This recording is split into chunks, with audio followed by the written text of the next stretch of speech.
আসসালামু আলাইকুম রহমতুল্লাহ। আল্লাহ তাবারক তাআলা 10 প্রকার নারীকে ভালোবাসেন। চলুন আমরা জেনে নেই সেই 10 প্রকার নারী কে কে। 1 নম্বর, যে নারী ক্ষমাশীল হয়। 2 নম্বর, যে নারী ধৈর্যশীল হয়। 3 নম্বর, যে নারী পর্দাশীল হয়। 4 নম্বর, যে নারী কারো গীবত করে না। 5 নম্বর, যে নারী গণে গণে তওবা করে। 6 নম্বর, যে নারী সর্বদা পবিত্র অবস্থায় থাকে। 7 নম্বর, যে নারী বাহিরে বের হওয়ার সময়ে সুগন্ধি ব্যবহার করে না।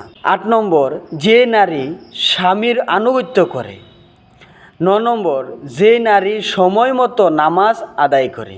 10 নম্বর, যে নারী তার লজ্জাস্থানের হেফাজত করে। এই 10 প্রকার নারীকে আল্লাহ তাআলা ভালোবাসেন।